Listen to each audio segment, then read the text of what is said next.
All right, now let's say at some point in the future, we decide to use Bootstrap in this application. Bootstrap has a fairly complex navigation element. So as we add various elements here to implement a Bootstrap navigation bar, this template would get too complex. At that point, we may decide to move all this stuff for the navigation into a separate component. So here in terminal, I'm going to generate a component for our navigation bar. ng generate component nav.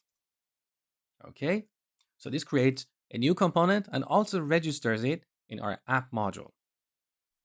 Now I'm going to cut all this code here and go to nav.html and paste it here. Now let's take a look at the nav component. So nav.ts. Look at the selector for this component. So I'm going to use this in the template for our app component. Just above the router outlet, app-nav. Save. Now let's see what happens to our tests.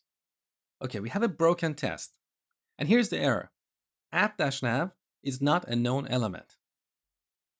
The reason for this is because in the configuration of our testing module, we have not declared this nav component. We only have app component. Now here we have a few options. One option is to import nav component and declare it in this module. So add it here. This would make the test pass. However, this test that we have here, which is for testing the link to to-dos page, does not belong to this app component anyway. We need to move this to nav component. So I'm going to cut this from here and go to nav.spec.ts and paste it here. Okay, now our test is in the right place, but we still have to deal with this error. App-nav is not a known element.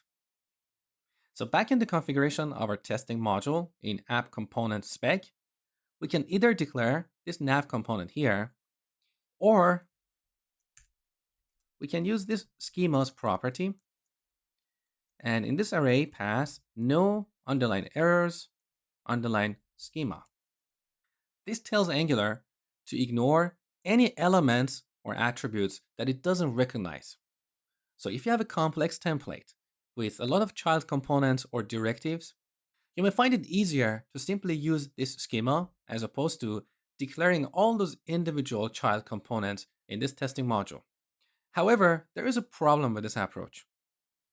Back in our template, if I make a mistake here and instead of app-nav, use app-nav2, our tests are not going to catch this issue. So I personally do not like this approach, but I decided to include it in this lecture because as you're reading stuff on the web, you may come across this and you may wonder, what is this all about?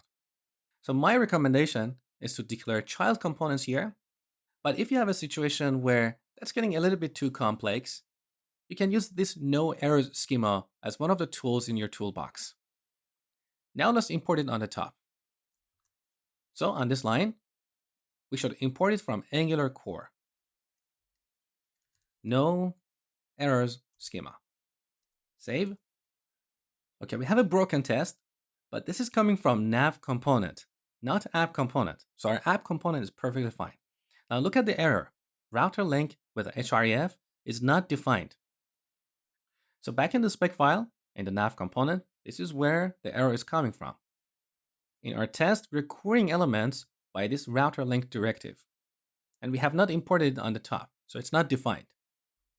So let's import it. Let me show you a shortcut. Import space enter. Now we add the module, Angular/router, press tab. One more time. It takes us here, and then we add router link with href. We should also import the router testing module here.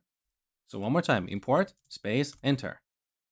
At Angular router testing, tab router testing module,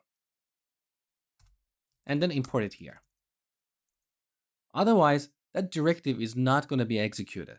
So router testing module with routes and pass an empty array here. Save. All tests are passing. Beautiful.